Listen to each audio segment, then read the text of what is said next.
Right then, hello everyone and welcome back to the Assetto Corsa Offline Championship. We are here for round number 5 of the 2021 Formula 1 World Championship here at Circuit Paul Ricard in the Castellet for the French Grand Prix. Yes, we're finally here for Formula 1, the main event at Paul Ricard. After a bit of delay, we are finally here. Just getting ready for the first stage of qualifying. Franco Gamba is the first man out. In the commentary booth today is a very sick Miran. So apologies if I do sound a bit different from normally. But here to aid me, none other than my partner in crime, Giuseppe. Good afternoon. Yeah, good afternoon, Miran. Today, of course, we're once again in France, like the past years we have been in, and quite fitting that we're on board with the French team on the grid, Alpine, driven by Franco Gamba, as I'm pretty sure it's going to be the first man to set a lap now. Yeah, he's just about to start his flying lap then. Obviously, this just makes it all more important for Alpine to get a good result around here, but as Gamba starts his lap, it's time to go through the track. So, the circuit, Paul Ricard, located in the French commune of Le Castellet, near the city of Marseille. The track was opened in April of 1970 and was named after the man who funded this track, Paul Ricard, a French pastille magnate. Pastille being a sort of spirit then, traditionally from France.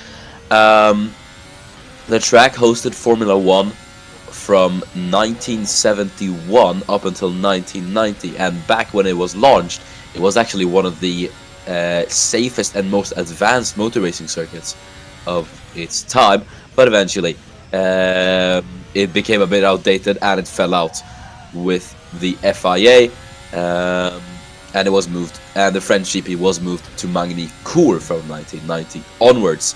The track mostly saw national racing and motorcycle racing as well throughout the 1990s and the 2000s, but in 2018 we saw the return of the French Grand Prix to Paul Ricard, and it ran here all the way up until 2022. Today you have other series like the European Le Mans Series, GT World Challenge, and International GT Open here. So yeah, mostly continental series that do run around here. Doesn't have as much international presence as it used to. This layout though that we're running, it's the same layout that we ran in F2. This is the current layout with the Mistral chicane, the 1CV2 layout, which is 5.842 kilometers long and it features 15 turns. And this track, I have to say, it's quite interesting. And it is built in a very interesting location. It's built basically next to an airstrip, which makes this track have little to no elevation at all. The track also has a lot of layouts to experiment with and a lot of tricky corners as well. It's very high speed, but it's got a lot of slow speed corners as well. So it is quite a mixed bag, in my opinion. But yeah, what about you, Giuseppe? What do you make of it?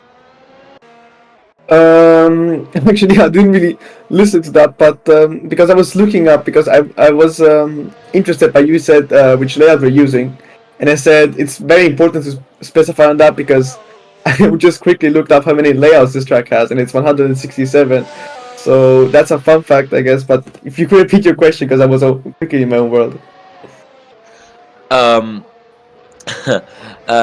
just wanted to get your opinions about the track. Oh yeah, but the track, I mean, apart from being extremely variable, like I just just mentioned, with those many variations, I also quite like the layout. It has got some fast sections, but also some corners where you need to know exactly where to brake to get them pinpoint perfect. In my opinion, it's a good track. and we do get some decent racing around here. So very excited to see what it offers us. Yeah, this track has been a staple of the F1 calendar ever since 2018 when we came here for the first time. Um, we have seen plenty of racing around here as the times are now coming in here in Q1. The two Mercedes top the timing sheets with Alfred Klaus in third, and your bottom five at the moment is Alex Broster, followed by Luca Farina, Alexander Arnold, Victor Albom, and Daniel Fraser. Not anymore, as Luca Farina gets himself out of the elimination zone for the time being and sends Fernando Tost into the elimination zone. As there's Josef Frederick Schuto going up into third. Williams usually have pretty good pace in Q1, so I think it is interesting to see that both of their cars are currently in the elimination zone.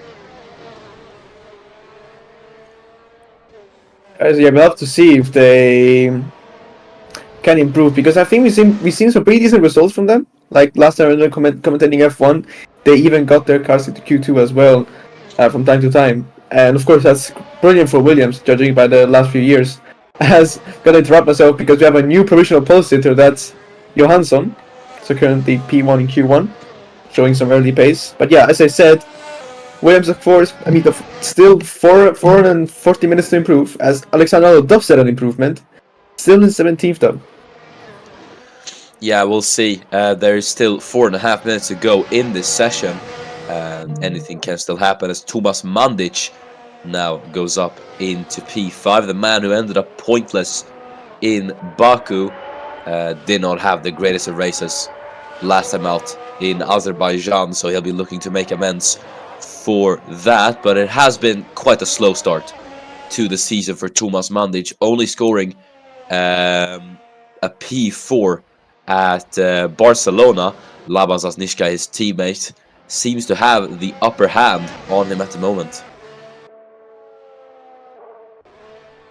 Yeah, but altogether, two Ferrari teammates need to have an improvement from which was a very disappointing season last season for Ferrari. And right now, it is certainly a big improvement from last year, but for being Ferrari, still not enough. But I'm confident them. I'm giving them, of course, I like to give people the benefit of the doubt. And the season has very well just started. This is the 5th round only. So I guess we'll just have to see how it turns out. Of course, Zasnishka, very consistent results. Tomas Mandic not so much, but it's a matter of time before pretty sure he gets up to the same levels. At least that's what that's what Ferrari hopes. Pretty sure.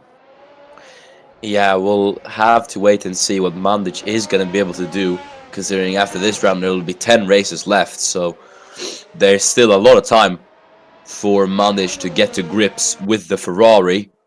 And as you said, Ferrari will definitely be hoping that Mandic starts getting up to speed. Another man who probably will be hoping to get up to speed here is Kai Chereshny as he goes up into P10. No points in these first 4 races and 2 DNFs as well. I have to say, Chereshny has probably had the worst start possible to his season. He's just been so unlucky in these first 4 races. I don't think it's going to do well for his motivation. Yeah, it's the man most needed improvement right now. His teammate Fernando Tost has had very consistent results and is sitting in 8th in the standings, 20 points, which is of course great for Aston Martin. But Kai Chereshny, the only 3 people have scored points, and it's the 2 Haases, and we've got Kai as there as well.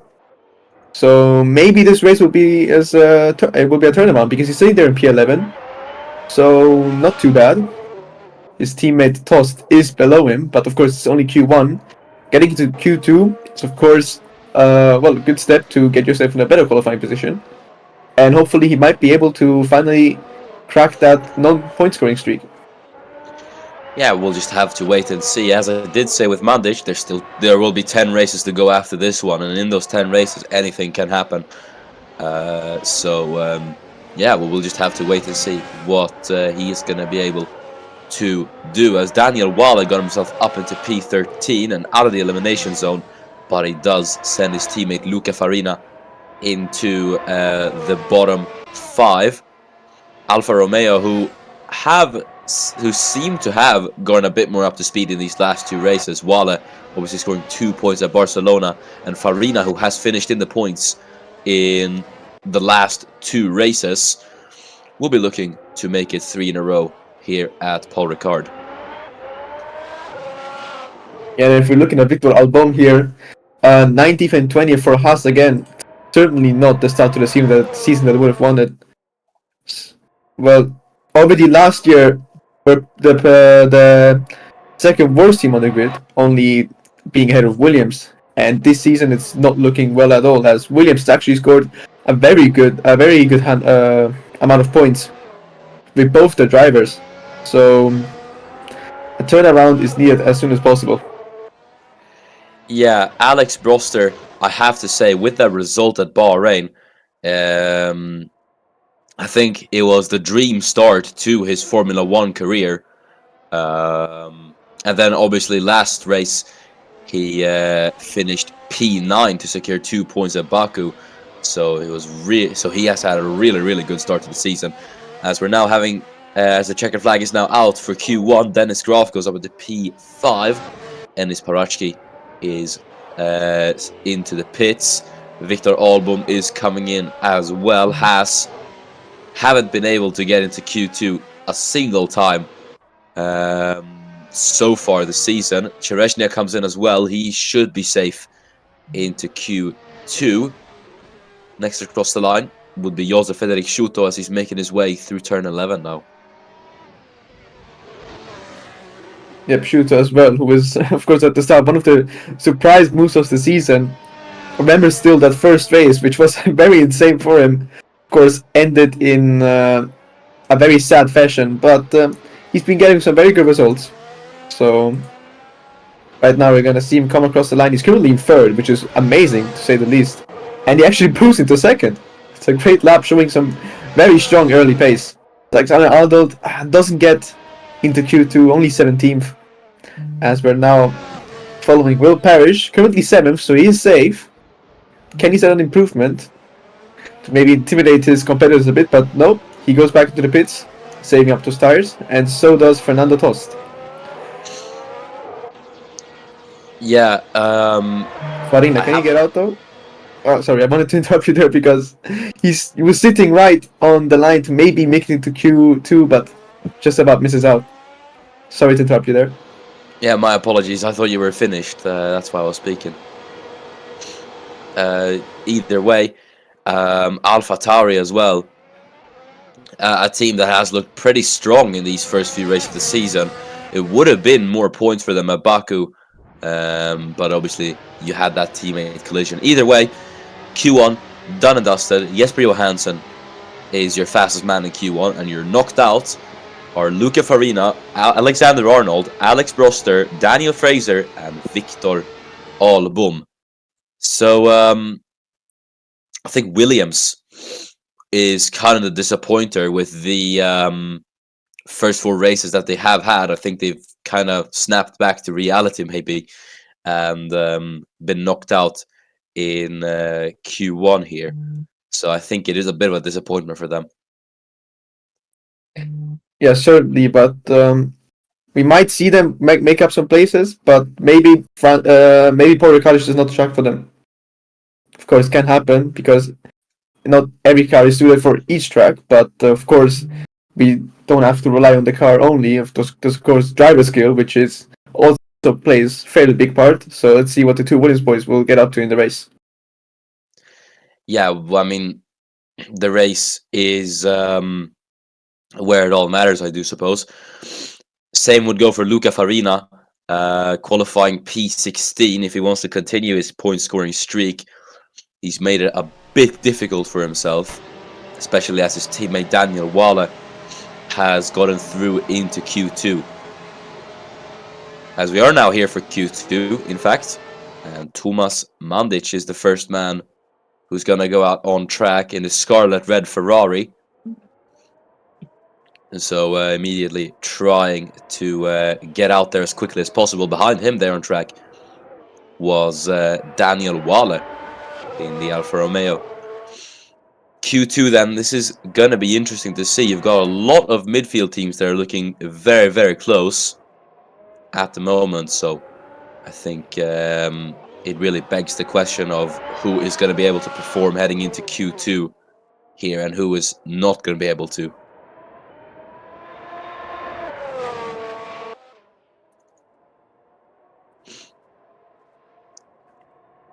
Yeah, as soon as nothing, not a lot is happening right now, I'd say we can maybe already have some early predictions for the title fight, as it's again the two Mercedes. Maybe a bit of a rivalry forming there, like Hamilton and Rosberg some years back. But then again, don't count the Red Bulls out. I am Giuseppe. You know me and predictions, so Yeah. I personally and respectfully will abstain from making any predictions over the course of the season. So I guess no, I'm not gonna say anything. Okay, that works as well. Of course, this time the Red Bull challenging the Mercedes seems to be Alfred Klaus, but again, it's early on in the season. Then again, the two Mercedes only 1 point separating each other, but that will very much change this race, unless they somehow end up both not scoring points and then it doesn't change. But I'm not gonna. Maybe I've cursed him with that already. Let's just not keep on talking, as we are on board with Thomas Mandic, who will, I think, is the first man who will set a lap on track. Yeah, he's currently on his flying lap. So he had to return 6. I think one interesting thing, right, because I'm looking at the championship right now. Dennis Graf in the Red Bull and Laban Zasnishka in the Ferrari are only separated on 8 points, mind you. And that also comes from the fact that Laban has not scored a single podium in these first 4 races. So, yeah, it is very interesting to see that. Also, you know, Dennis did have his DNF at Spain, so... Yeah, and also not the best result in Bahrain, although he did get the fastest lap. But then again, 3 points. Wasn't the best start, although it did make up with 2 second place finish. And let's see how it turns out today in France. As Mandic, I think he went wide there a bit, locked up the tires and he went wide there, Thomas Mandic. Might impact his lap a bit. Certainly gonna come out for a second one then, as he's now gonna round off the final corner and set the first benchmark time coming down the straight, and it's gonna be a 1:39.5. Let's see what his teammate does. The Alfa Romeo 1:39.8.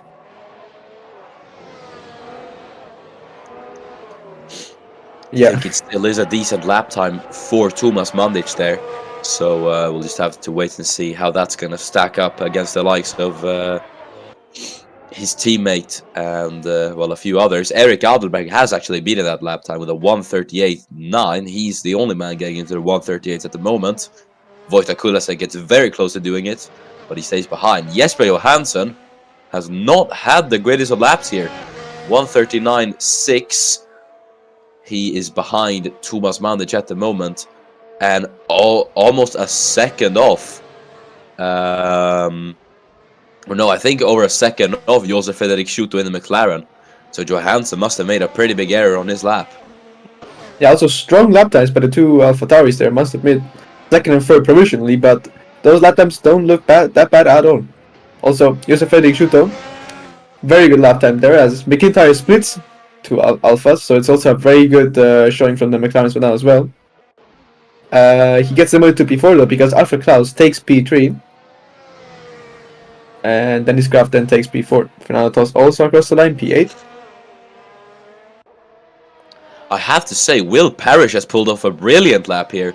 1:38.844. He's ahead of both Red Bulls at the moment than an AlphaTauri. Yeah, that was a very strong lap, as Mandic has a small improvement. up to 9th. And Zalesnyshkai, very good lap, P3. Beaten immediately by Parachki though, second, but look at that, Joseph Frederick Shooter right now in provisional pole for Q2. She had a pace also in Q1, very strong pace there, so might be looking strong now today. Yeah, we'll just have to wait and see. Obviously Q3 is where it is all gonna matter, so we'll have our questions answered then. Jesper Johansson goes across the line and cannot improve. He stays in P14. I think this spells bad news for the two-time world champion. Yeah, with only 4 minutes remaining. Of course, not a lot of time because the lap has to be pinpoint perfect, as we all know.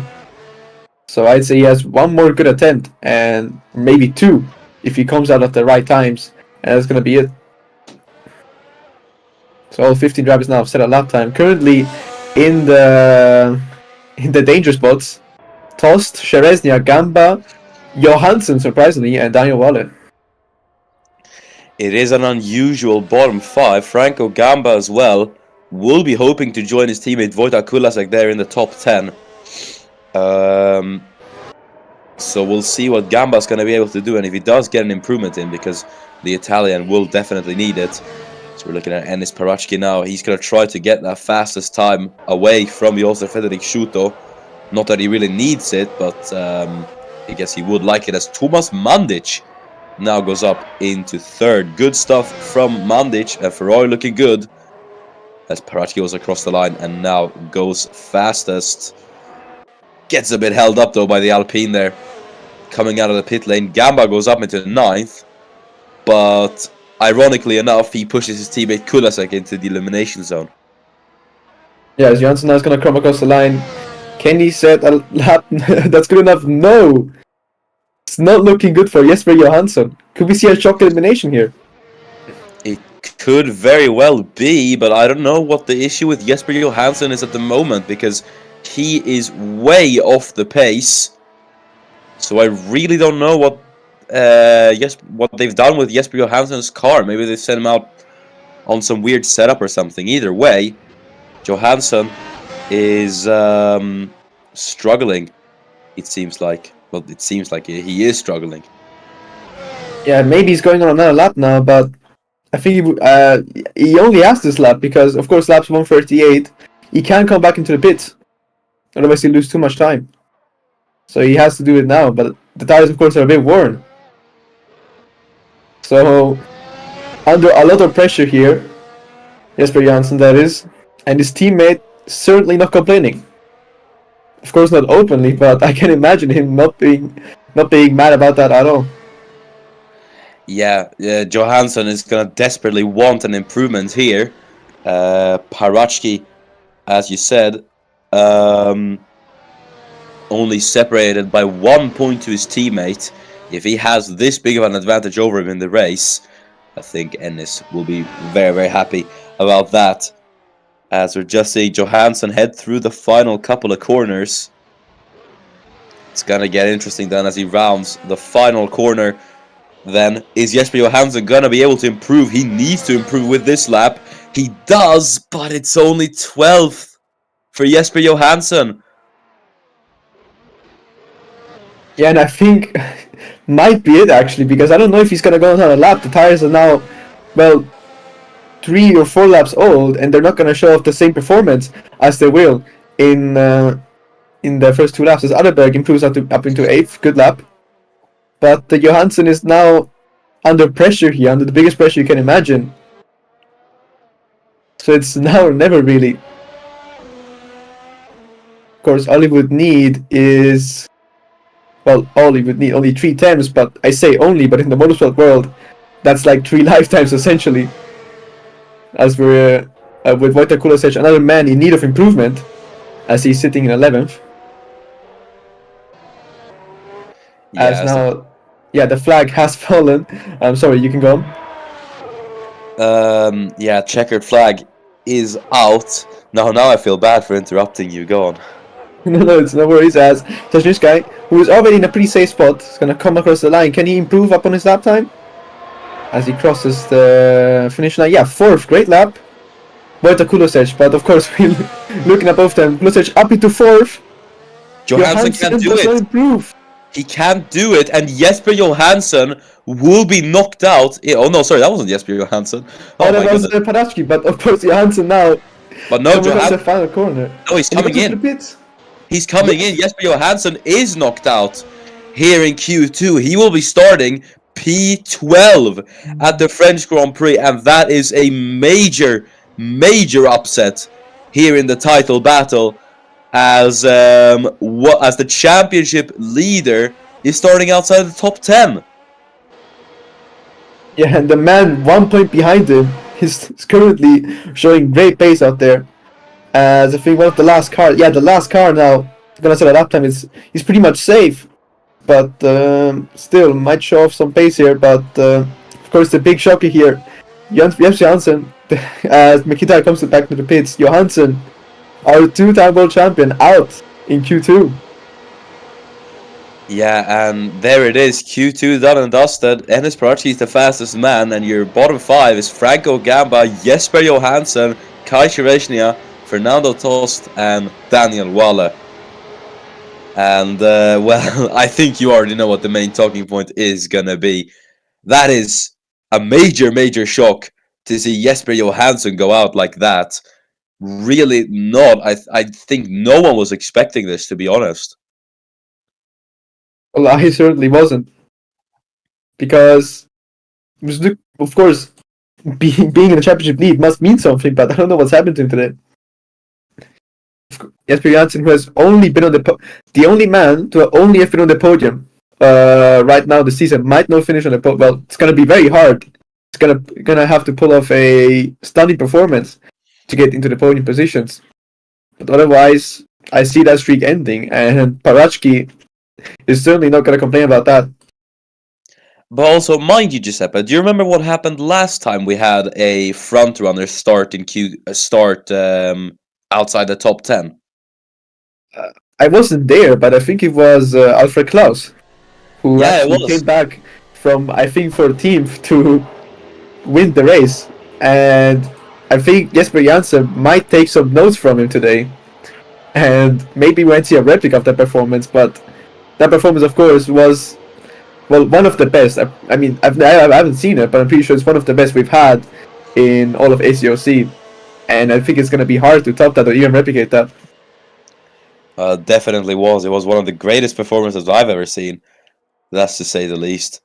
But yeah, Jesper Johansson, he's going to have a lot to do if he wants to at least stay close to Enis Parachki, because Enis now is going to have a huge advantage here in qualifying. But Jesper is just going to have to hope that the stars align for himself and that he's at least able to pull off a good recovery drive. Yeah, indeed. As I actually forgot if both Alpines made it into Q3, but I think only Kulosic managed to, because I think Gamba got knocked out. Yeah, he did. So Gamba starting 11th, still not a good, bad starting position, but see if Kulosic driving for, of course, the team that is at their home GP, might pull off a good qualifying performance and get them up into one of the top spots. Would of course be very great for the French outfit, as currently in the season they've gotten a bit of one race they didn't get points, then they get points, then again they don't, and then they get points again. So it's a bit of ups and downs, but they need to get that consistency going. And what better place to not get that going at their home race?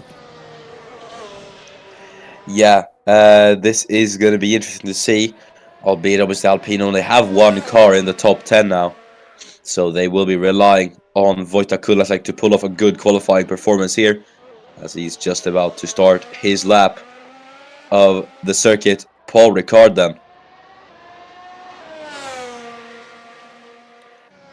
But yeah, this is going to be interesting then. Enis Parachki, now that his teammate and, well, championship rival is knocked out of Q2, will be definitely hoping for pole here.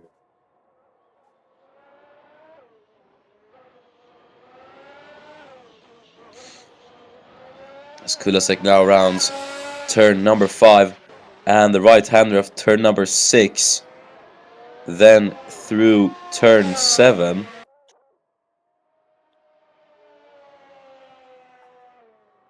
Down the Mistral straight. Then DRS engaged as he heads down into turn number 8 and 9, the Montreal chicane. Try to get the best exit out of here then. As you make your way down the second straight down into Senior, turn number 10. Fast right-hander should be flat out in these cars, I do think. As you head into Beausset. Double apexes through this corner. As you head into sector 3, then here becomes a lot more flowing. A lot more left-right as well. So you head through turn number 12 and now through turn number 13. Then through the final 2 corners, through 14 and into the braking zone of Pont, turn number 15 to round off the lap then. As you make your way down the start-finish straight and across the line for Wojtek Kulasek, it's a 1:39.030 for the Czech man, and we'll just have to wait and see how that lap shapes up to what the others have in store for us. Rashki surprisingly behind Kulasek, and so is everyone else. So seems like a good lap time for the that seems to have been done. But I'm pretty sure we're gonna get some improvements. But then again, Q3 has even less time than Q2. And I think it just makes it fitting, you know. Of course, it's going to be less time, but just makes you understand that pressure that there is in Q3. Going for that perfect lap to get yourself into the first position. And we have the first 6 drivers setting the lap. Just waiting for 4 more. As Mandic into P5. I think that might be Shuto, who's coming across the line just about now. Yep, up into P2. That's a great lap. As he's sorry, I was saying not able to beat Wojtek Kulasek, but we do get one man who finally tops that lap time, and it's Dennis Graf, the only man to get himself into the 1:38s, and he is 2/10 ahead of Wojtek Kulasek. Alfred Klaus slotting into 4th, not able to make it a Rebel 1-2 here, and this is very interesting, I have to say.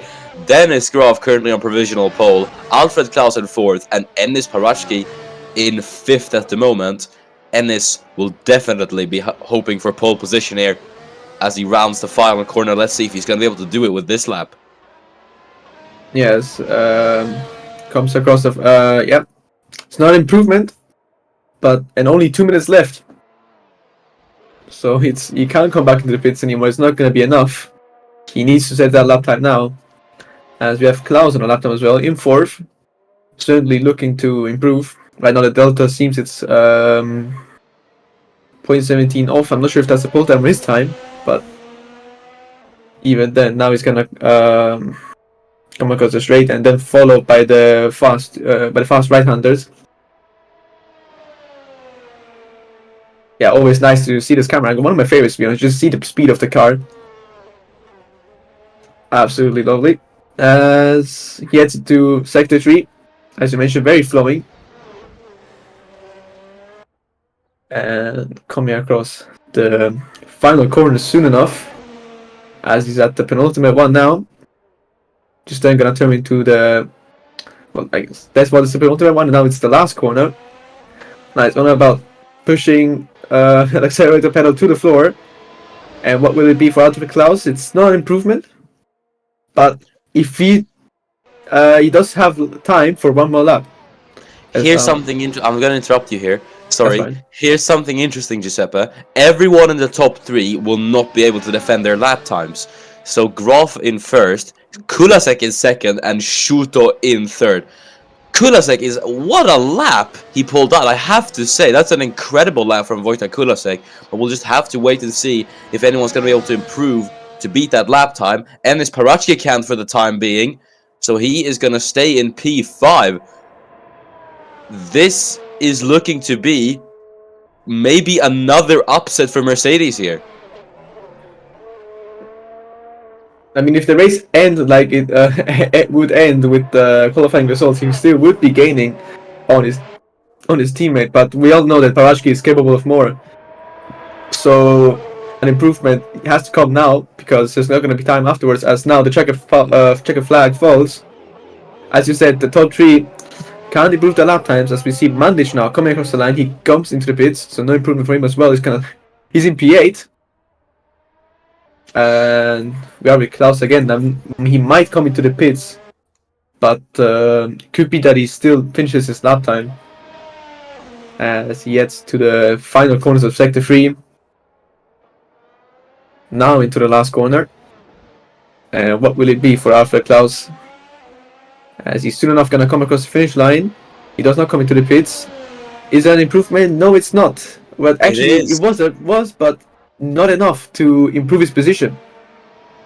Yeah, and that is going to be Klaus starting P4 at best. Now all eyes will be on this man then, Enis Parachki, as he's making his way through Sector 3. He's going to be the last hope to try and challenge for pole position as he rounds the final corner then. What is Enis Parachki going to be able to do with this lap as he's making his way then now across the line? P4 only. He only gets himself out of Alfred Klaus, and it won't be the pole for Enis Parashki here, as we're just having the final few cars across the lines. That's Nishka with no improvement, Parrish with no improvement either. Then it's going to be Eric Adelberg, who I believe is the final man across the line. I'm not sure. It says 3 cars left, but I'm not sure who still is on a flying lap. Yes, Adelberg comes across the line, stays in 9th, but right now I'm pretty sure any French fan is very happy where their car is sitting in P2 there, Wojtek Kulasek. I did not expect that. I thought I was gonna curse him with me saying he's gonna get a good result, but apparently I only brought him good luck because that P2 is looking very, very good for Wojtek here. I have to say, that was a brilliant lap from Wojtek Kulasek. He came out of absolutely nowhere as well, but there it is then. Dennis Graf is on pole position here at the French Grand Prix, and wow, we're gonna have an Alpine line up on the front row. Wojtek Kulasek, P2 start. That is an incredible effort from Alpine in their home race, but obviously points are scored in the race, so we'll just have to wait and see how this is gonna shape out to be. But I think honestly, this has got to be one of the worst qualifying efforts from Mercedes in a very, very long while. P4 and P12, no Mercedes car in the top 3. It's felt like a long while since we saw that last.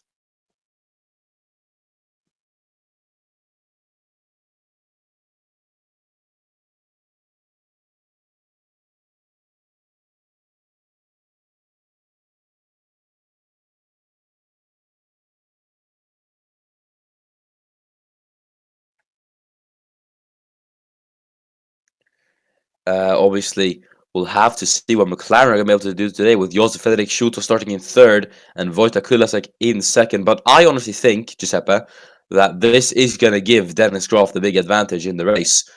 Considering he's got slower cars behind, they may not be able to keep up with the first few laps, and that'll allow Dennis to be able to maybe build a gap over the rest of the field for at least the first couple of laps of the race. Yeah, and that will ultimately, and if he does end up converting that into a very positive result, that will basically push him closer to the current top 3 in the standings. So might make him a championship contender as well.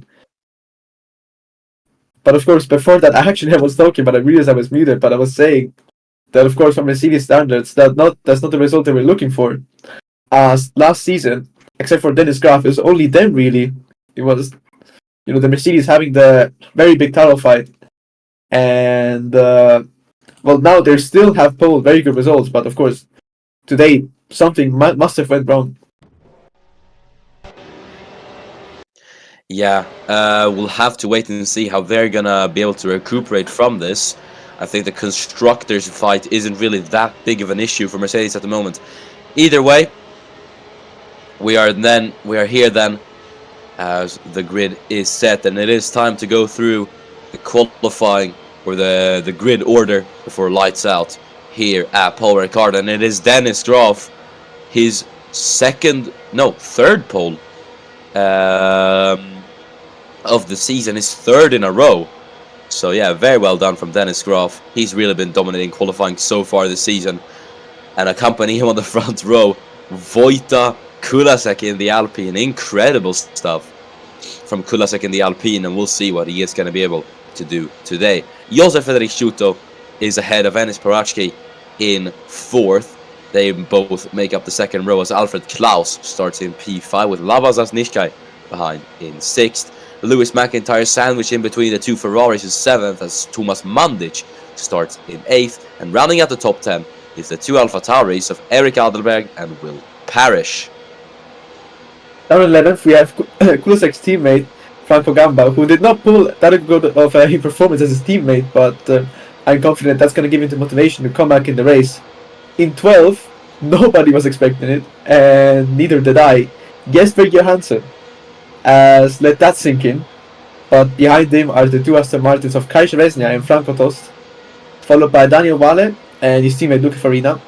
Again, we have two teammates together with Alexander Alto and Alex Proster, and even another time, two teammates running off the grid. It's the two Haases of Fraser and Victor Albon. Right then, let's go down to the grid. Lights coming on then. Groff on pole position for 30 laps around Paul Ricard. And we're underway. I think Wojta Kulasek actually got a better start there than Dennis Groff. He might just take the lead into turn number 1 here, as Groff, I think, was caught napping there off the line. As we head into turn number 1, they're side by side for the race lead. Kulasek goes round the outside, heading into turn number 2. Groff hanging it wheel to wheel then with Kulasek for the race lead on the opening lap here of the French Grand Prix, as Groff goes round the outside into turn number 3 and is momentarily able to defend the race lead then. That was a very great challenge from Kulasek, which I was not even expecting, because Schutter then defends his position from Parashki in 4th, as we have Ferrari of Sosnishka and Klaus fighting there. Sosnishka was trying to get ahead of Klaus, but of course didn't manage to do that, as now McIntyre challenges him, but never mind, because Sosnishka pulls to the inside to maybe get past Alfred Klaus, which now turns to the outside, loses a bit of ground. I think he's going to slot in behind again, but watch out for McIntyre as we have some chase behind the field. Adelberg overtakes Parrish, and further down below we have Albon overtaking Fraser and Broster Arnold. Of course, main position changes as Sosnishka now, ooh, that's a very daring move into a very fast right-hander, and Sosnishka has pulled that move out. That was insane. Beautiful stuff from Laban Sosnishka. Really showing his prowess there as he goes up into P5. Now then Alfred Klaus is going to have Lewis McIntyre knocking on his door. McIntyre is going to try to dance around the outside line of the Swede as the two go wheel to wheel. And McIntyre seizes the opportunity perfectly and goes up into P6. Yeah, and don't count Mandic out, because he might take advantage of Klaus's very sticky situation here, because he's just behind him. So Klaus might lose another position, but for now I think he has a bit of rest, but not the start Klaus was looking for. Yeah, this is going to be interesting. Looking further down the field then, there is Farina tucking in behind Kai Shreshny. Is going to go to the inside line now into turn number 1 as the Alfa Romeo and the Aston Martin fight each other. As here's Josef Federic Schutter then having a look on the inside line of Wojta Kulasek, trying to take that second away from the Czech driver, but ultimately has to stay behind them for the time being. And my prediction, I think, was correct, because in these first 2 laps here, Giuseppe, Dennis Groff leads by 1.1 seconds out of Wojta Kulasek. Yeah, Kulasek, of course, with that very great fight at the start. Sadly, I don't think, of course, if you look at the car difference, the Red Bull is way more powerful than the Alpine, but props to Kulasek for keeping that P2 even, as we have some fighting here further down the field as Alexander Aldo tries to get past Daniel Vale. Vale defends well. So we have fighting pretty much all over the field. So it's great to see. As I think Fraser there is fighting with Broster, and has actually overtook him. As that's Farina trying to go around the... no, that was Vale trying to go around the outside of Arnold. Now looking at Broster, who's dropped to last, being overtaken by the two Haases. So not the start he was looking for, but of course still a very long race ahead. As Parachki has kept that P4, his teammate down in the 12, Johansson, has made one position up, but it's still not enough for points.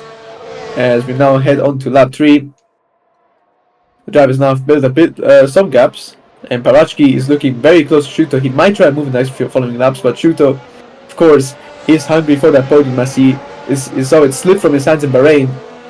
He might have a very good chance at it today. He was showing very strong pace in qualifying, and that might reflect onto the race now. Shuto's teammate McIntyre also very strong from on the first lap, sitting P6. Yeah, McLaren doing very, very well here at the start then, as Shuto now trying to focus on catching Wojtek Kulasek, as obviously DRS will be enabled on this lap, and Josef Frederik Shuto is gonna have free reign to try and push closer to him. Mandic as well, getting very close out there, braking to Alfred Klaus, who's struggling at the moment, it seems like, in P7. He's facing pressure from the Ferrari of Thomas Mandic, the former teammates obviously as well, now fighting for 7th. And Mandic actually was having a very good look there on the inside. Of course, I think that was a bit too bold, as he lost quite some time now to Klaus because of having to brake, otherwise would have ended even in contact, I'm pretty sure.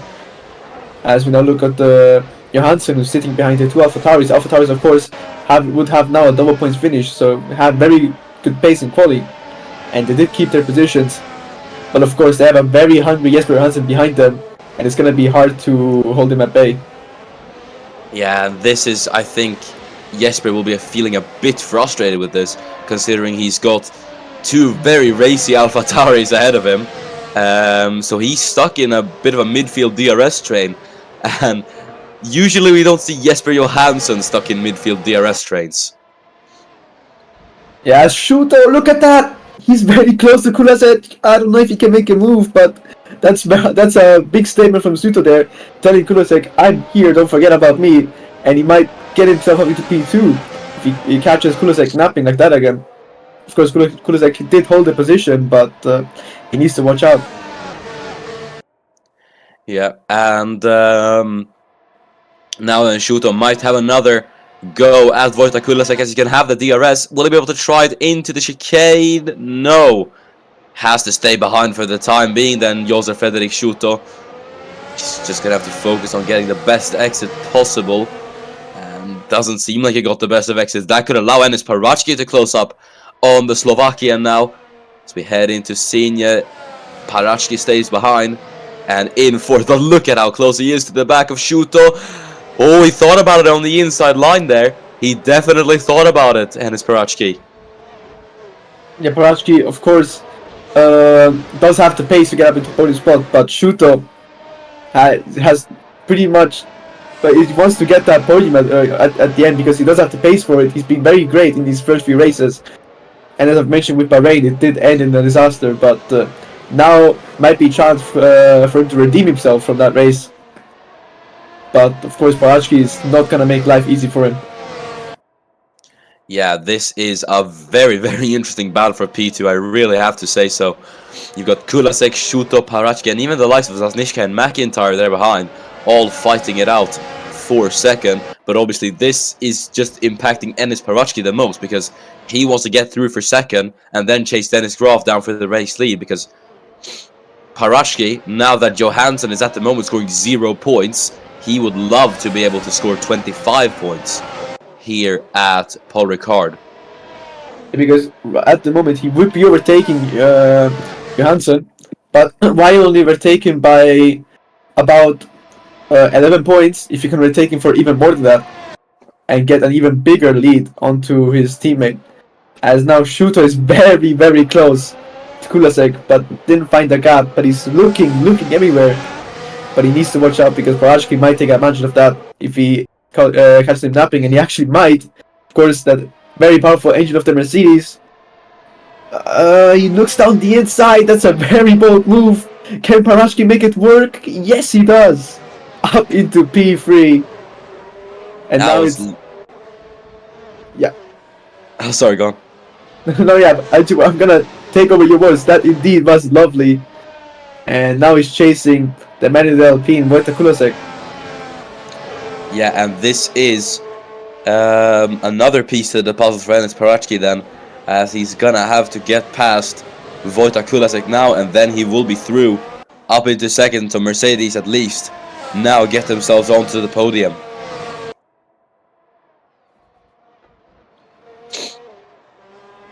Parachki now is gonna be in the slipstream of Wojtek Kulasek, and he is looking racy today, I have to say so.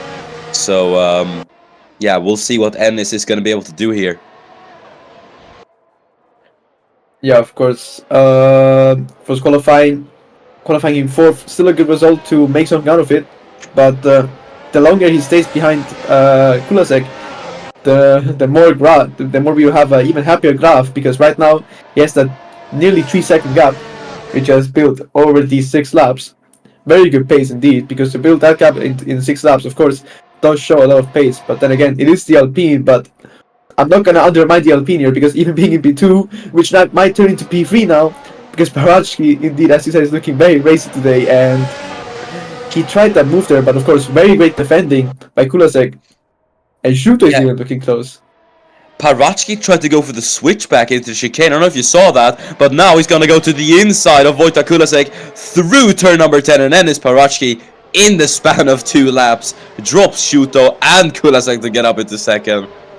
And yeah, this is what you love to see from Enes Parachki. But now then, it's time to play the game of catch-up for Enes Parachki, as he's got 3.2 seconds to close down on Dennis Groff over the span of 24 laps.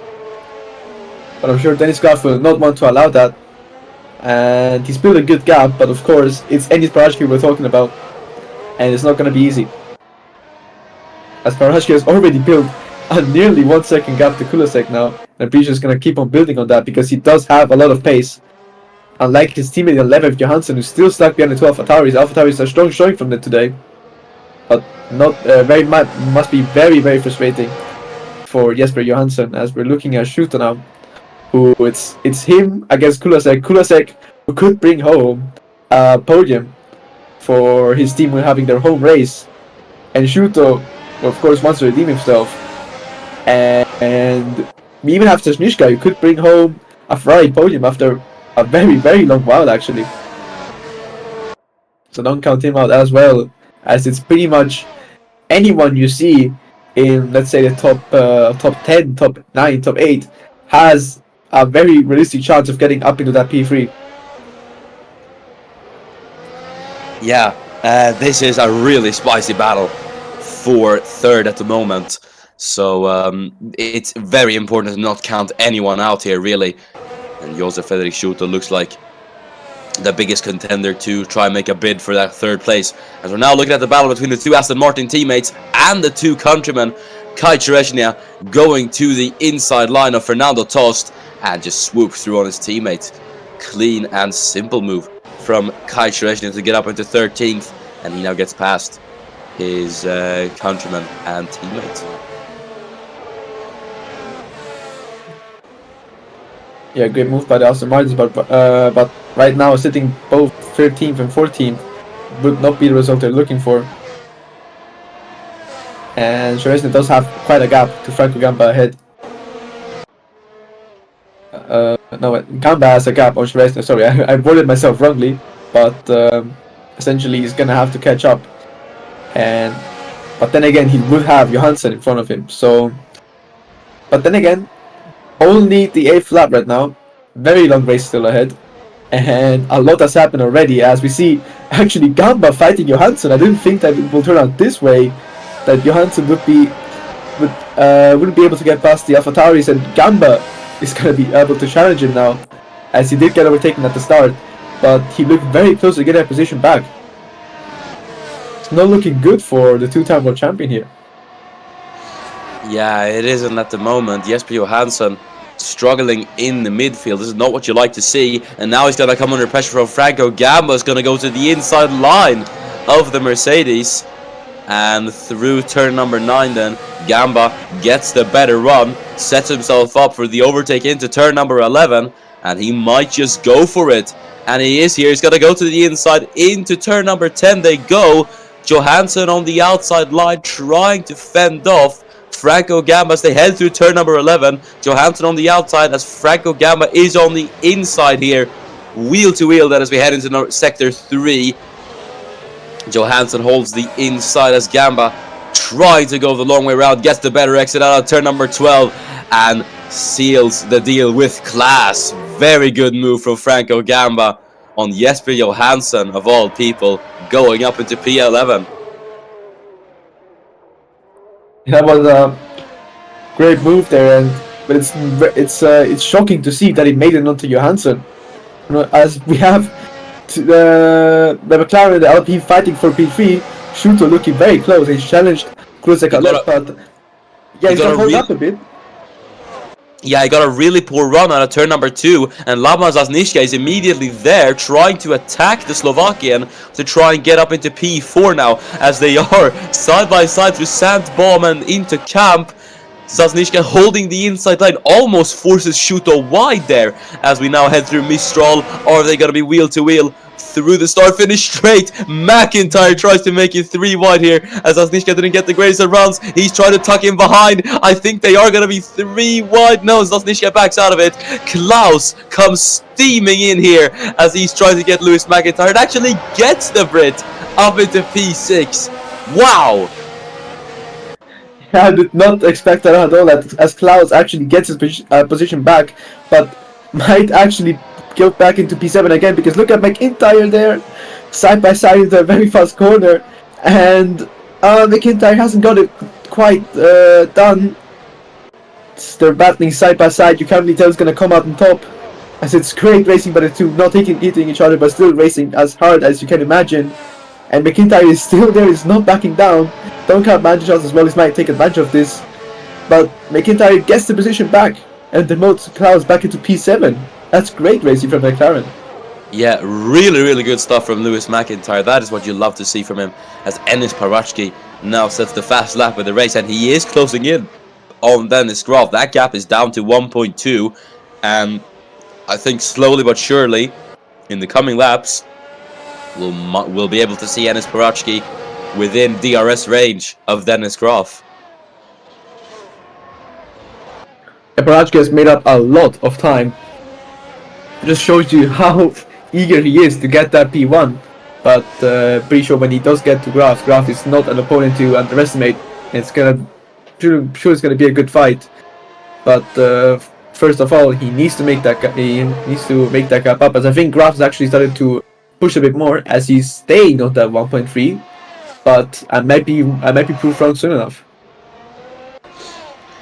We'll just have to wait and see. Here's Jesper Johansson. He's going to try to re-overtake Franco Gamba heading into turn 8 and turn number 9. Then they're wheel to wheel as Gamba tries to cover off the world champion, but Johansson has the better run.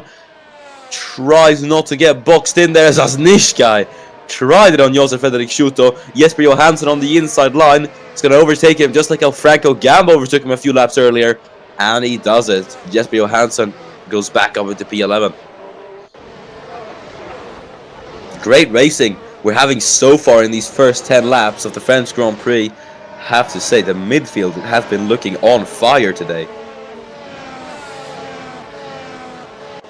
Yeah, and with the midfield, actually, you might even include P3, because that P3 is currently owned by, I guess we call it a midfield car, and that the Alpine by Kulasek, and actually he's pulled a very good gap to Schuto. It's 2 seconds now, if I recall correctly. Yeah, it's 2.3. So Kulasek has picked up the pace, and now he's in a bit of a no man's land between Parashki and Schuto, but that no man's land is P3, and I think he's in the best position he could be right now. Yeah. Kulasek, I think for these past few laps, I think he's been pretty strong in the defense. And Schuto now obviously seems to be struggling as well. It's 2.5 between him and Wojtek Kulasek. So Schuto is now going to have to start worrying about defense more as well, apart from offense. Yeah, as we saw before that he had that fight with Zasnishka and McIntyre, and I think that lost him a great amount of time. and even might have caught him a bit as Broster now, for P18 this is, tries a move onto the Haas of Fraser. Great racing down here as well. As Broster gets that done. Clean move there. Yeah, nice stuff from Alex Broster, getting past fellow Brit Daniel Fraser for 18th. It's probably not what they would be wanting to hoping. Probably not what Williams would be hoping for, as Victor Albom had a bit of a look there on the inside of Fraser, but just wasn't close enough to be able to go up alongside him.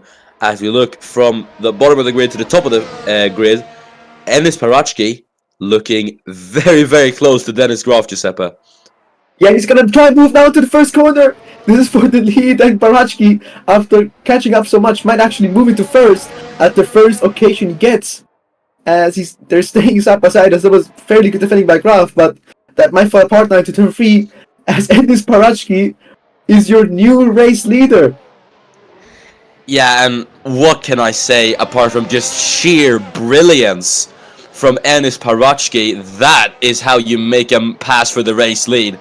He has done it absolutely beautifully. He's been on the pace, closed down the gap, and when he found the opportunity, he went for it and executed it with elegance. But I think it isn't really over yet. Now Graf has the DRS and is going to be able to keep a close proximity to Parachki, at least for the following laps. Yes, pretty sure it's not be over yet, as Graf will do everything to keep himself into that DRS to maybe try and move afterwards, as we're looking now at Sasnushkai, who's been looking very eager to make that pass for P4 and maybe chase down Kulasek, as he's looking a bit faster than Shuto. But of course, to make that happen, he needs to make that pass happen, and of course Shuto is not gonna welcome him in that easily and just be like, yeah, you can pass me, as he's sitting in a very good P4 right now, which was P3 before, but he has to be happy with what he has right now, and be, of course, a great result. Even for the two McLarens, I must add, because McIntyre is sitting in P6, so this would be a very good result for McLaren altogether. But Sasnishkai, of course, looking as close as ever to Shuto now. Yeah, this is still an ongoing battle for fourth then. As Laban Sasnishkai will be trying to get that Ferrari onto the podium. Had a bit of a look on the inside line there. I think Shuto went wide, and Sasnishkai tried to go for the gap, but he's been caught napping. Here comes Lewis McIntyre then down the inside of Laban Sasnishkai, but no nonsense defending then from the Serbian. As now McIntyre, it's a bit of a domino effect here. Alfred Klaus is going to go to the inside of the Brit as the two go wheel to wheel then. Yeah, he has to back off though, and the Mandish now looks very close actually. So the domino effect might still be ongoing, but it's not as strong this time because Mandic does end up behind, and Klaus actually tries to move back onto McIntyre, which he didn't accomplish before. Sasnishkai and Shuto Knight now fighting as well. Shuto keeps the position, and so does McIntyre. Yeah, Sasnishkai got a good run out of the chicane. He was setting himself up for that, as he might now just go to the inside into turn number 10. It's a late move, and I think it's a bit too late for Laban Sasnishkai, but Alfred Klaus is going to go up and alongside and past Lewis McIntyre for P6. Yeah, so Klaus finally gets that P6, which he's been looking for probably 10 laps now, and his next target might be Sasnishkai. Yeah, well, we'll just have to wait and see. These two have battled for a very, very long time, so who knows? Maybe Lewis McIntyre is looking to get that position back. Yeah, as the McLarens have been looking very strong here at Paul Ricard, so I wouldn't count both of them out.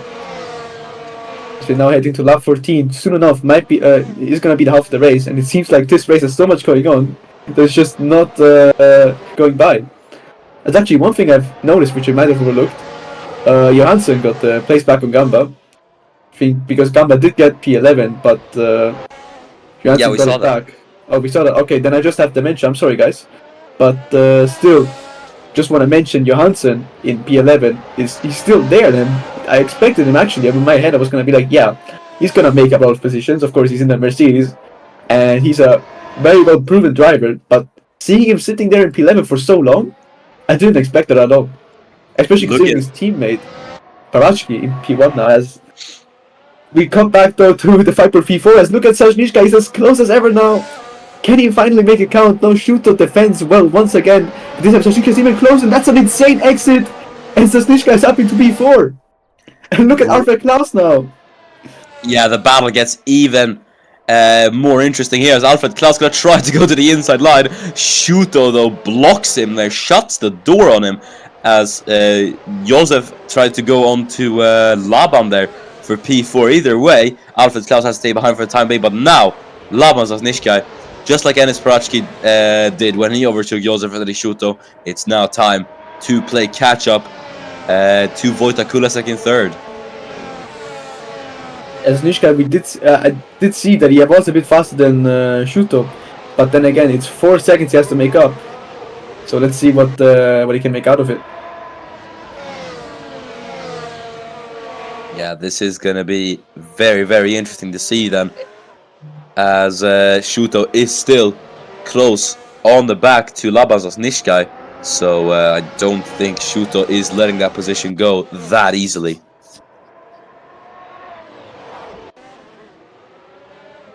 A shooter who actually qualified there in P3 now has another podium might slip away from him once again this race, so it's kind of have to feel for him. It just doesn't seem like it's coming, even after getting into a very great team that McLaren is this season. But I'm confident it's gonna come eventually, but doesn't seem like it's gonna be this race. A man who could get on the podium right now though, it could be either Zasnishka or Kulasek, because Zasnishka has already caught up a bit of time. But then again, Shuto is still very well behind him, and if the last thing Zasnishka wants right now is a battle that's gonna take away even more seconds to Kulasek, and Kulasek will only be happy with that if that does end up happening. Yeah, this is gonna be interesting to see then, as Shuto is still on the back of Laban Zasnishka here.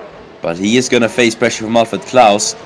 Klaus then, who's in a McLaren sandwich, will be looking to get himself out of that. As he is pressuring Josef Frederik Schuto now.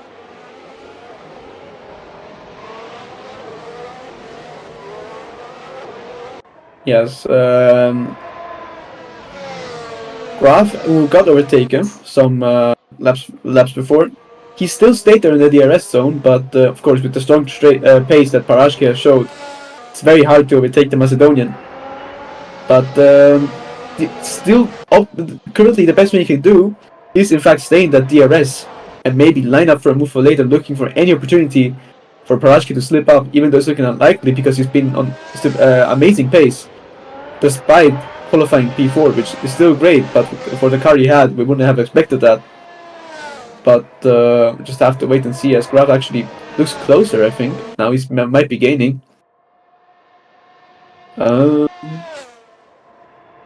But then again, we also have to look out for the fight for P4, that is. As actually, let's look at the fight for P8, because Heidelberg...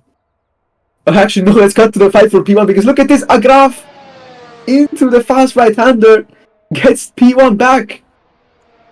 This came out of nowhere. And let's look at the replay, because I was talking about them actually going for a fight, but didn't see this on camera exactly. But let's go through that again. As Graf, as I said, he was getting close. We were looking at Zasnishka and Suto, and seems like he got a bit of a wobbly exit, but I think he made up for that because they got an amazing exit here. Uses that slipstream. Soon enough, he might line up. Yeah, he does a bit of a fake, right, then outside and inside, and he makes that overspeed count as he closes the door as much as he has to and gets up into P1. That's an amazing move. As we're looking at Adelberg, and Mandi's still fighting. Adelberg might be able to get it done now. Let's see. It's very close fighting. Mandi seems to have the pace though to defend, and he does. Yeah, that was good defending from Thomas Mandis there to be able to hold off Erik Adelberg. But Dennis Graf, I wasn't really expecting him to be able to retaliate onto Enes Parachki, but not even that early. So he did very, very well to get himself back over to the race lead, and I think this is shaping up to be a very interesting lead battle, Giuseppe, because Enes Parachki is still in very close proximity of his fellow world champion. Yeah, and he's still in the DRS range. 0.5 is kind of optimal if you want to land up for a move, essentially. So all he has to do now is just to stay there, because if he loses any out of time, he's gonna have to make that up that time once again. And he certainly does have the pace, but of course the DRS aids to that immensely. Do you want to talk about the battle for P3 real quick, just to mention it besides, because Sasnishka is caught up to Kulasek, so in the coming laps we might see a move for P3 as well, because Sasnishka has looked to be good on pace, but of course Sasnishka catching up means everyone else catches up, because Shuto is still in the DRS range. So the battle for P3 might reignite, as actually look at the battle for P4 here, because Shuto tries a move there, of course has to back down again. But that was a great attempt, certainly not the last one. As actually the next attempt might even come now, as outside no inside, and Shuto might try a move into. A lot of drivers love trying a move here. It's very risky, but if you do pull it off, it's amazing, because you get that position and Shuto back into P4. And look at Sashishka, he's gone wide a bit, and Klaus nearly took advantage of that, but still, he managed to defend at least P5. But then now they've already lost a bit of time to Kulasek. Kulasek is only profiting from this, and it's the best case scenario for him right now. But of course, great fighting here for P4 even, just great fighting altogether today. Yeah, I have to say, incredible battles we've been seeing so far. And Josef Fredrik Schuto as well, being able to get back on Laban Sasnishka is incredible. But honestly, I think this battle is far from over. Yeah, I have to agree with you there, because they've both looked strong on pace. Shuto had a bit of down laps, I guess, a bit of downside, but he might have gotten that pace back, and he certainly has, because that was a great move there. I love that drivers tried exactly the right hander, but it's so risky. But if you do pull that off that move, you just stick there. It's amazing. Of course, you see drivers defending as well, but it's very, you can even call it cinematic at this point, because that's how great that move looks. But of course, the risk often pays off. But we might see a move once again, because Sasnishka is looking very close, and these two are just not giving up for that P4. None of them is backing down. Sasnishka might try actually the move that Shuto tried on him, back onto Shuto, but he does look a bit far off. So maybe not this lap, but it's certainly there. Yeah, Laban still looking very, very racy, as we are just past the halfway point, or well, we're a few laps past the halfway point. But yeah, I honestly don't see this battle stopping in the coming few laps, because these two really want that P4. But obviously battling is costly, as we do know, so they aren't really making up any gains on Kulasek ahead. So Vojta, at the moment, is able to breathe a bit as these two fight. Yeah, he is not looking as much on pace, but he doesn't have to push that much, because Vojta knows that he's not going to be able to challenge with the ones in P1 and P2 right now. He's 9 seconds off them, but if he does manage to keep this distance of 2 seconds from the people sitting in P4, P5, P6, and further down below, it's looking like the best case scenario for him right now.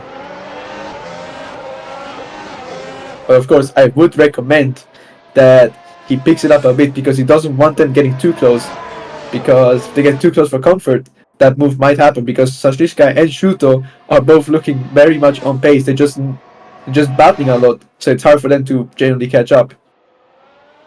Yeah, well, it's all about keeping this consistency, I do suppose. And at the moment, I think he's doing that decently at the moment. 2 seconds, at least for the time being, is a decent gap, because right now we're seeing what is probably the peak of this battle between Sasnishka and Shuto. Laban has just been chasing down Shuto, and Josef has been able to get Sasnishka back, and they've been kind of going back and forth these past few laps. So if this continues on, I think Kulasek will be safe for at least a few more laps. Yeah, but the gap is still wandering around the 2 second mark, as actually they've even dropped into 1.9s. So Kulasek doesn't have to keep his guard too low. As we're not gonna head into lap 20. 11 laps to go. So so the race slowly, and I say very slowly, coming to a close, but of course not yet. And we see a lot of battles again further down the field as Fraser overtook Broster again. But let's go from the bottom all the way up to the top again, because Farashki has stayed some laps behind the graph now, but he's still on the DRS range. So a move might be coming very soon, as the DRS wide open now. As we head down the straight as fast as you can get. Barashki stays behind, but he does get very close. Probably not going to try and move here, but maybe into the next couple of corners. Yeah, and it's getting very, very close for what is going to be round 3 of the lead battles. We see Franco Gamba re-overtaking Jesper Johansson. Honestly, I can't believe it here, Giuseppe, that Jesper Johansson is going to come home empty-handed. Yeah, as I said before, I thought he was gonna make a great comeback drive, but just don't seem like that. That's actually, I would say we cut to Shuta and Sashnishka, because look at that! Sashnishka up into P4 once again. As in the background, Johansson overtakes Gamba once again, but what a move there. And Tost and Farina actually battling as well. You have battling all over the field.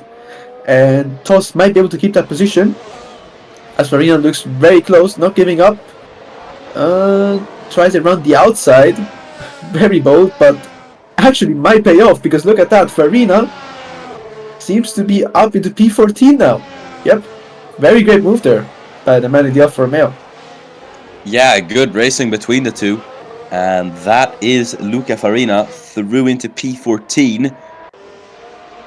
So yeah, good stuff from him, as we're now on lap 21 of 30. Josef Fredrik Schuto will want to trade places with Laban Zasnishkai once again in this race, and I think it might just happen in these coming laps.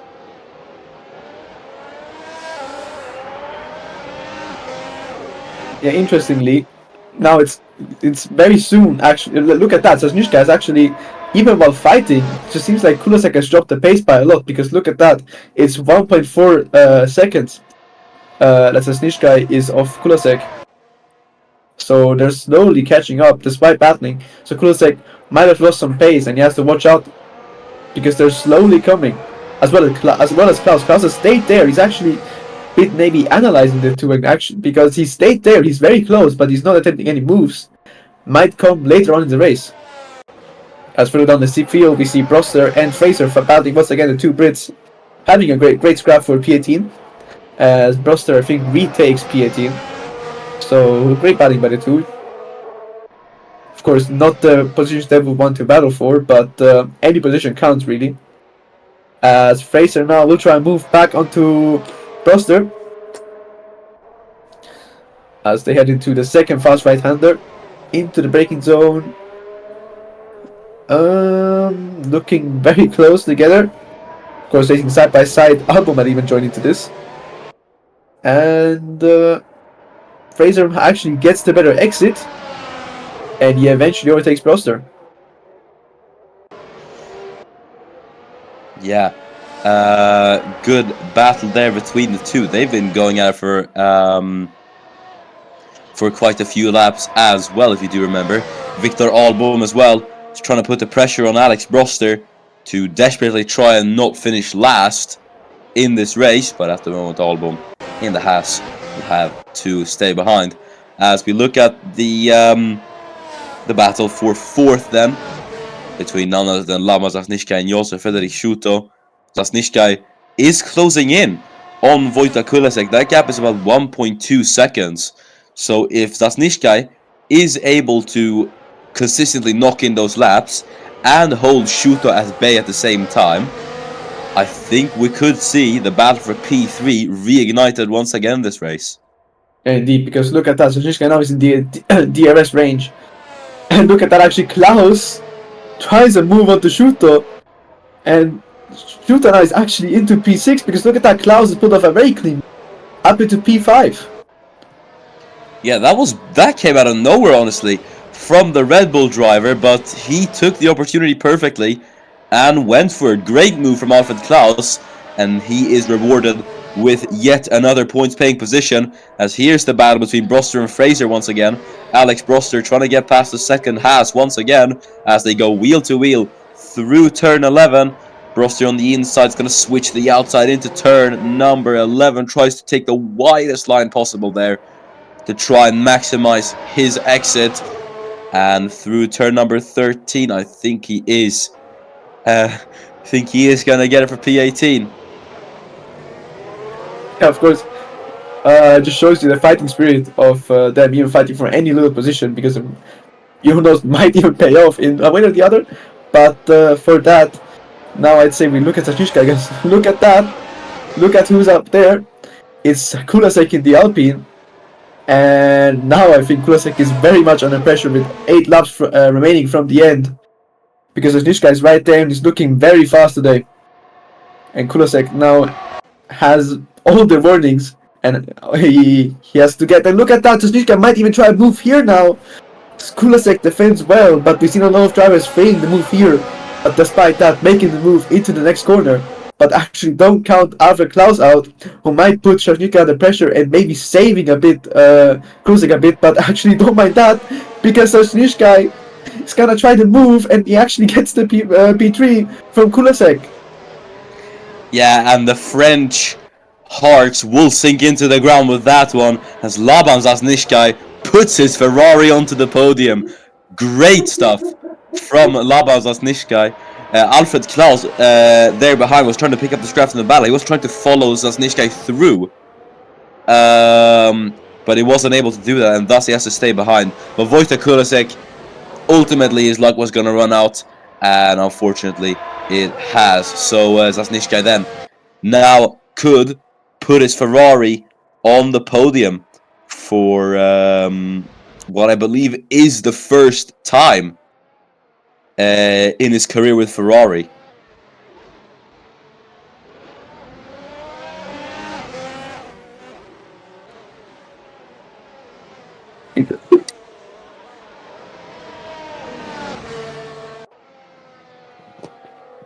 As Enis Parachki now chasing down Dennis Groff. There's 6 laps to go in this race, and none of them looking to let that lead go.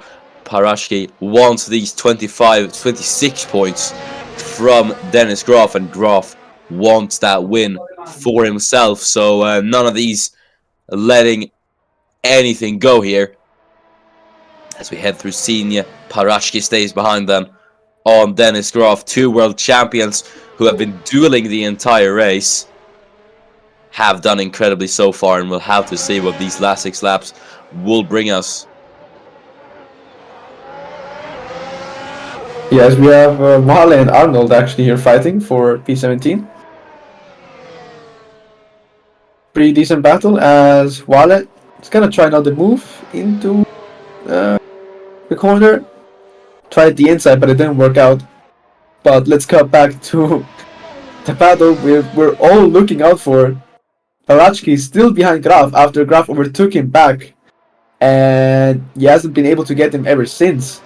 But with 6 laps to go, Parachki has to do it now, because in a few laps time it will be too late. Yeah, this is going to be interesting to see then if Parachki can be able to do it. We've seen him do it from this far back. So yeah, it's all about timing, I guess. But we'll just have to wait and see then what is going to happen here. Yes, I guess we can cut back to the battle for P3, which has been just as exciting as the battle for the race lead. Kulasek now has maybe woken up a bit, because he has to get that P3 back for his team on their home race. I'm pretty sure he's not going to be satisfied with P4 here, sitting in P3 all race long. Right now he doesn't seem close enough, but he might line it up for the next corner, as he's very close, and the DRS is certainly helping me out. But what is not helping me out is Zasnishkai, who is looking just as fast, if not faster. And if Zasnishkai does end up on the podium, they're both fighting for a very important thing. One for their home podium for their team, and Zasnishkai who could get their first Ferrari podium in 2 years. Because the last time was Brazil 2019, 2020, of course, a year to forget. And for now, Ferrari haven't stepped foot on the podium, but Zasnishka looking like the quicker Ferrari for the start of the season. Of course, that might change, but right now, all he needs to do is keep that position and give Ferrari a result that will certainly be very happy for. Yeah, this is gonna be interesting to see if he's gonna be able to do it. Obviously, it's been 20 races since Ferrari scored a podium, and it's been 23 since Laban Zasnishkai has scored a podium as well. So either it's gonna be Zasnishkai, who could be on for his second podium, and Ferrari, who could be on for their first podium since 2019, or it could be Wojtek Kulasek, who's going to score his first ever podium in Formula 1, and he's driven since 2017, and it could be Alpine/Renault, the Enstone-based team's first podium since Abu Dhabi 2017. So it is a very, very interesting battle then for P3 forming at the moment. And a man to not keep out of this battle is as well Alfred Klaus, who could as well look for a podium. Of course, not as a story as he has as the other two, but he would be pulling off a very great comeback drive if he does get up into P3. But actually, look at who's pressuring behind him. It's Shuto, who actually might try to move on the inside. Shuto, of course, was overtaken earlier by the same man. Oh, it's very close racing. I think nearly contact there was there, but of course respectful of each other, racing hard but fair. And Shuto now looking to round the outside. Can he get the move down? We've seen drivers actually using the outside to their favor, and he has as well. Shuto up into P5 once again. And look at McIntyre, who's pressuring out Red Bull as well. Klaus, being from P5, might fall apart again and get into P7. But for now, he does keep McIntyre at bay.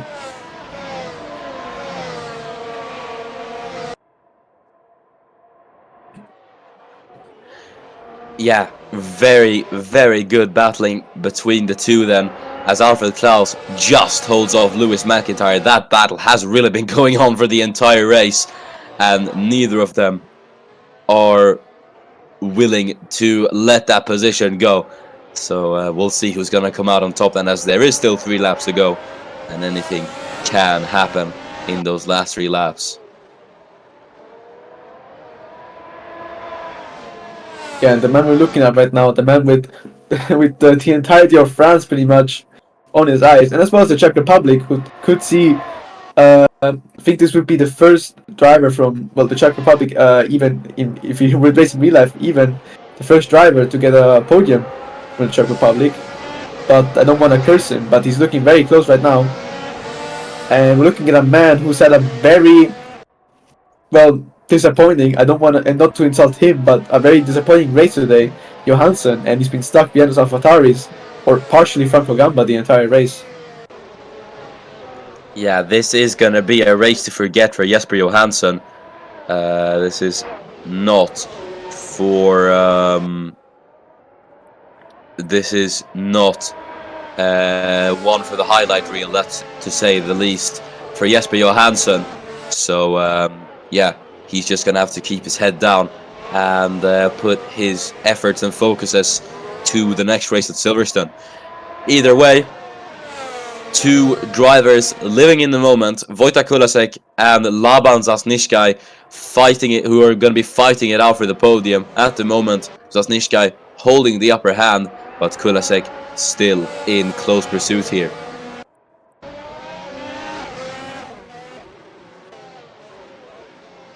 Yeah, and with 3 laps to go, Parashki is pretty much approaching the deadline. The deadline being the end of the race to get that P1.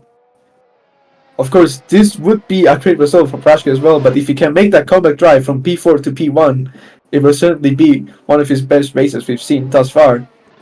But as I said before, it looked like Parashki got an easy overtake on Graf beforehand, but Graf got that back. And as I said, Graf is not one to be underestimated, as he's held him at bay for the entire race. Parashki, though, looking very close now, doesn't try to move, but he's certainly there, and soon enough we'll be approaching lap 29. Mind you, that's only 2 laps remaining. So not many opportunities left for the Macedonian. Yeah, it is going to be a very close showdown then between the two on who is going to get it. I think it is going to go down to the final lap possibly, considering how close Parashki's got on this lap. We'll just have to wait and see which of these two world champions, both driving for different teams, will come out on top. Yeah, as we head down now to lap 29, I think in the background, Tost and Farina battling, but even then, we now have our eyes on the two world champions here. It's a battle of the champions, pretty much, and it's going down to the wire. Rashki still can't seem to find that one perfect gap to make it through on Graf. Graf has defended very well. Mind you, Graf has been under pressure for more than, I think, 15 laps now, and that's just amazing defending from him, who might finally convert one of his poles this season into a win.